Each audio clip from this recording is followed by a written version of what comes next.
Will there be any refreshments served after this?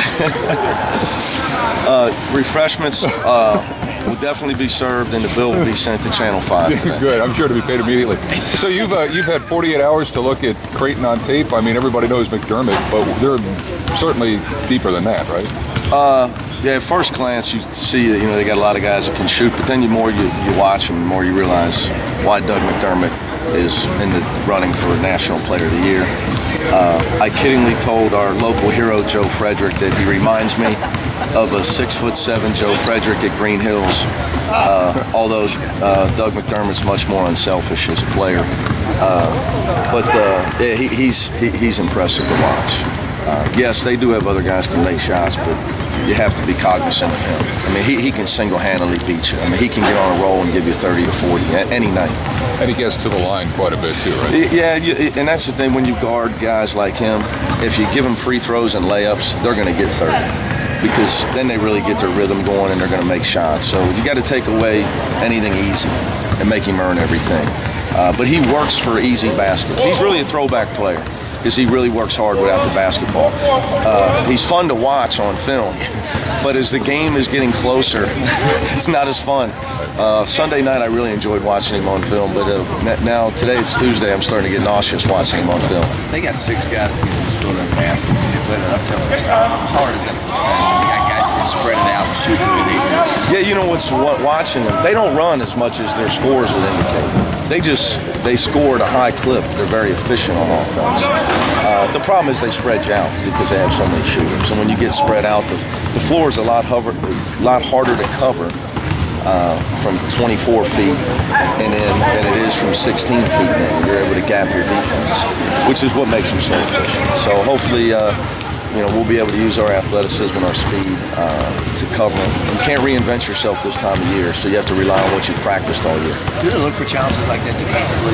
Your guys to get after something like that when they're challenged with such a... Yeah, I mean, well, we're challenged every night in our league, so hopefully that's an advantage for us. We played against Otto Porter and Bryce Cotton, the guys that can really score the basketball. So, that's the thing about the Big East. It's a challenge every night. But I will say that this guy, Doug McDermott's the best player I've seen all year. Opening up practice today, just want these guys to relax and kind of enjoy a little different atmosphere? Yeah, I just say, they need to have fun. I think that's the most important thing. They've earned it. I want them to enjoy their accomplishments. It's an accomplishment to make the tournament. I don't think as I get older, it's not about the coaches and the fans as much as it should be about the players. So I've just tried to make sure that I'm structuring things this week so they can enjoy it. And also thank you to our fans. We've had great support over the year, and obviously the timing stuff today, Pop, but there's nothing we can do about that. The fact that they were in it last year and went a couple of steps, you think that's a pretty good advantage for you?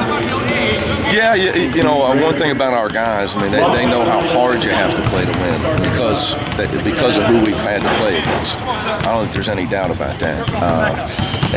We got some guys that have played in big games and have won some big games. So, hopefully that'll help us come Friday. But I don't know if I'm a big believer in all that experience stuff. But because you have so many guys that jump up every year, unnamed guys, unnamed teams in the NCAA tournament, a lot of this comes down to making shots and who gets hot at the right time.